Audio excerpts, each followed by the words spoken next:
नमस्ते बच्चों, स्वागत है आपका हमारे YouTube चैनल पर। मैं लाया हूँ आज कक्षा 10वीं का हिंदी विषय का मॉडल पेपर। इसमें IMP प्रश्न इतने हैं कि आपको एग्ज़ाम में कम से कम 5-10 प्रश्न तो आने की संभावना है ही से। तो चलते हैं। देखो, पहला प्रश्न यहाँ पे दे रखा है, सही विकल्प चयन कर उत्तर लिखिए। पहला, 10वें रस का नाम बताइए। तो 10वां रस वात्सल्य है। बाल गोविंद भगत साहब मानते थे कबीर। वह धीरे धीरे चलने लगा। इस वाक्य में क्रिया विशेषण का शब्द है रीतिवाचक। बालक तारकेश्वर नाथ को उसके पिता टीका लगाते थे भभूत का। रीतिकाल के कवि हैं तो भूषण। तुलसीदास जी की रचना है विनय पत्रिका। फिर आते हैं हमारे रिक्त स्थान। प्रतिमा बनाने वाले का नाम श्याम मोहन था। संधि के 3 भेद होते हैं। हिमालय की तीसरी सबसे बड़ी चोटी कंचनजंगा है। सूरदास के वल्लभाचार्य गुरु थे। चौपाई छंद की प्रत्येक पंक्ति में 16 मात्राएं होती है। प्रबंध काव्य के 2 भेद होते हैं। अब आता है हमारा सही जोड़ी। अगर सही जोड़ी देखें तो अंधे की लाठी यानी कि एकमात्र सहारा। मैं क्यों लिखता हूँ अज्ञेय। कामायनी जयशंकर प्रसाद। मानवीय क्रियाओं का आरोप मानवीकरण। गद्य की प्रमुख विधाएं निबंध। लखनवी अंदाज यशपाल। आगे देखें तो अब आते हैं आपके प्रश्न क्रमांक 4 में। एक वाक्य में उत्तर लिखिए। समास के कितने भेद होते हैं? तो 6। एक अनार 100 बीमार का अर्थ लिखिए। एक ही वस्तु को लेने वाले बहुत सारे। भोलेनाथ के पिताजी गंगा में आटे की कितनी गोलियां प्रवाहित करते थे? 500। कवि निराला ने बादलों की तुलना किससे की है? बच्चों की कल्पना से। रस के कितने अंग होते हैं? 4। गद्य की 3 गौण विधाएं लिखिए। संस्मरण, रेखाचित्र, यात्रा, व्रत। बच्चों, अगर आप कक्षा 10वीं का हिंदी का अगर ब्रह्मास्त्र PDF चाहते हैं सभी विषयों का, तो लिंक डिस्क्रिप्शन में दे दिया है, वहाँ से डाउनलोड कर सकते हैं। क्योंकि उसके अंदर इतने महत्वपूर्ण क्वेश्चन दे रखे हैं जो परीक्षा में आने वाले हैं, और वो स्पेशल विशेषज्ञों ने यहाँ पे बनाया इस PDF को। अब हम चलते प्रश्न 5 में। सत्य असत्य। आदमी ने पहल आग का आविष्कार किया था। असत्य।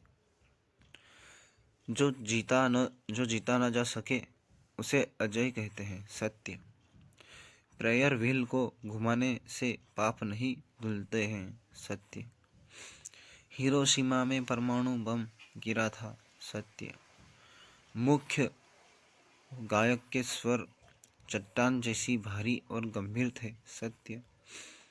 दोहा एक सममात्रिक छंद है। असत्य।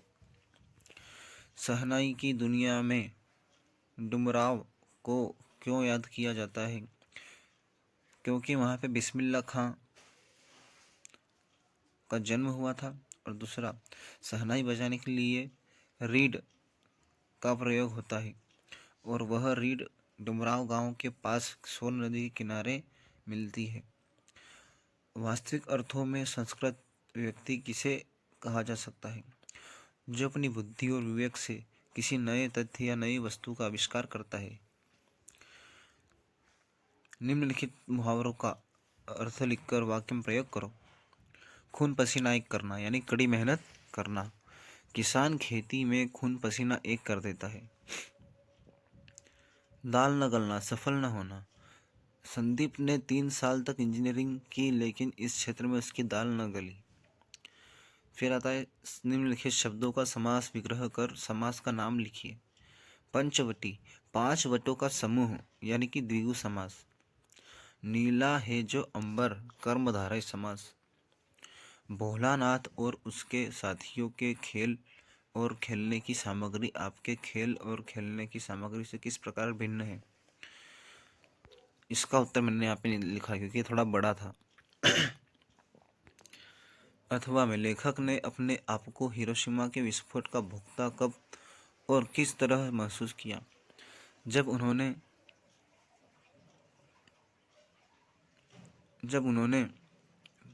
पानी में जब उन्होंने हिरोशिमा में एक पत्थर पर एक मानव की छाया को देखा। 9वां, प्रगतिवादी काव्य की प्रमुख दो विशेषता। तो पहला सामाजिक चेतना, दूसरा सरल भाषा और जीवन में यथार्थ चित्रण। रीतिकाल की दो विशेषताएं, श्रृंगार रस की प्रधानता, अलंकार और शिल्प सौंदर्य।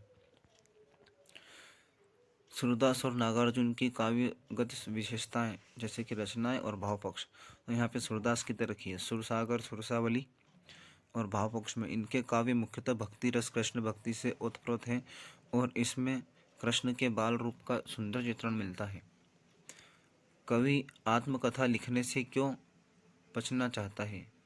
इसका उत्तर थोड़ा बड़ा है, मैंने छोड़ दिया इसका। परशुराम के क्रोध करने पर लक्ष्मण ने धनुष के टूट जाने के लिए कौन कौन से तर्क दिए? धनुष पुराना और कमजोर था इसलिए टूट गया। धनुष को तोड़ने से किसी का लाभ नहीं हुआ और न ही किसी को हानि हुई। कविता का शीर्षक उत्साह ही क्यों रखा गया है? कविता का शीर्षक उत्साह रखा गया है क्योंकि कवि इसके माध्यम से लोगों में क्रांति और परिवर्तन के लिए जोश, ऊर्जा और चेतना भरना चाहता है। इसके बाद में खंड काव्य की दो विशेषताएं, एकल कथा, सीमित विस्तार। इसके अथवा लायक रह गया। संगतकार के माध्यम से कवि किस प्रकार के व्यक्तियों की ओर संकेत करना चाह रहा है? तो उनकी ओर जो मुख्य कलाकारों या नेताओं की सफलता में सहायक भूमिका निभाते हैं लेकिन अक्सर पर्दे के पीछे ही रहते हैं। फिर है प्रश्न हमारा 13, श्रृंगार रस किसे कहते हैं? उदाहरण सहित लिखिए। तो जब विभाव, अनुभाव और संचारी भाव के संयोग से रति नामक स्थायी भाव रस रूप में परिणत होता है तो उसे श्रृंगार रस कहते हैं। फिर प्रश्न 14, चौपाई छंद को परिभाषित करते हुए उदाहरण सहित लिखिए। चौपाई एक सममात्रिक छंद है। इसमें 4 चरण होते हैं, प्रत्येक चरण में 16 मात्राएं होती है। अन्योक्ति अलंकार किसे कहते हैं? जहाँ उपमान के माध्यम से उपमेय का वर्णन किया जाता है वहाँ अन्योक्ति अलंकार होता है। कहानी और उपन्यास में कोई दो अंतर। तो कहानी संक्षिप्त होती है, उपन्यास विस्तृत होता है। कहानी में सीमित पात्र होते हैं जबकि उपन्यास में कई पात्र होते हैं। यशपाल और मन्नू भंडारी का साहित्य परिचय। तो मन्नू भंडारी का यहाँ पे 2 रचनाएं दे रखी है। आपका बंटी, यही सच है। भाषा शैली, उनकी भाषा सरल, स्वाभाविक और प्रवाहमयी है। उन्होंने अपने लेखन में स्त्री आकांक्षा का चित्रण किया है जिसमें मनोवैज्ञानिक विश्लेषण शैली प्रमुख है। सेनानी न होते हुए भी चश्मे वाले को लोग कैप्टन क्यों कहते थे? क्योंकि उसमें देशभक्ति की भावना कुट कुट कर भरी थी। इस आत्मकथा में लेखिका के पिता ने रसोई की भटियार खाना कहकर क्यों संबोधित किया? तो भटियार खाना कहकर संबोधित इसलिए किया क्योंकि उनका मानना था कि रसोई घर में घुसकर लड़कियां अपनी प्रतिभा और ऊर्जा को व्यर्थ करती है जहां उनकी क्षमताएं चूल्हे चौके तक ही सीमित रह जाती है। प्रश्न 13, मीठी बोली का महत्व पर अनुच्छेद लिखिए। तो ये थोड़ा बड़ा है, आपको स्वयं लिखना है। मीठी बोलने से बहुत सारे लाभ होते हैं ना। फिर बढ़ती हुई महंगाई के संबंध में ग्राहक और पुराना दुकान मालिक के मध्य में संवाद। तो ये संवाद भी लिख सकते हैं आप। फिर ये 2 गद्यांश है, इन दोनों के आपको संदर्भ प्रसंग व्याख्या करनी है। और फिर पद्यांश भी है, पद्यांश के संदर्भ प्रसंग व्याख्या करनी है। इसके बाद में निबंध लिखना है रूपरेखा सहित। पर्यावरण प्रदूषण, वर्तमान समय में कंप्यूटर की उपयोगिता, विज्ञान की प्रगति का महत्व, जीवन में महत्व, मानव जीवन में महत्व, जीवन में खेलों का महत्व। फिर आता है प्रश्न 22, नगर पालिका अध्यक्ष को मोहल्ले की नियमित सफाई के संबंध में आवेदन पत्र लिखो या अपने मित्र को अपने भाई की शादी में सम्मिलित होने के लिए पत्र लिखो। दोनों ही सरल है। फिर आता है अपठित गद्यांश। तो यहाँ पे देखो, गद्यांश का शीर्षक क्या है? आशावादी जीवन। और निराशा का भाव क्यों जागृत होता है? जब कई बार लक्ष्य प्राप्ति के लिए अनेक प्रयास करने पर भी असफलता मिलती है, इससे मन में निराशा का भाव जागृत हो जाता है। फिर मन में आशा का भाव क्यों बनाए रखना चाहिए? तो निराशा से प्रसन्नता और शांति नष्ट हो जाती है। आशा उत्साहित करती है, इसलिए हमको मन में आशा का भाव बनाए रखना चाहिए। फिर आता है आपको श्रम होता सबसे बहुमूल्य धन।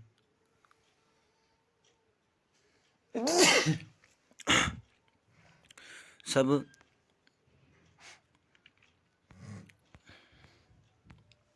देखो, श्रम होता सबसे अमूल्य धन, सब जन खूब कमाते, सब सशंक रहते, अभाव से सब इच्छित सुख पाते। राजा प्रजा नहीं होता कुछ, होते मात्र मनुज ही, भाग्य लेख होता न मनुज का, होता कर्मठ बोझ ही। तो इस गद्यांश का शीर्षक है श्रम का महत्व। श्रम का महत्व।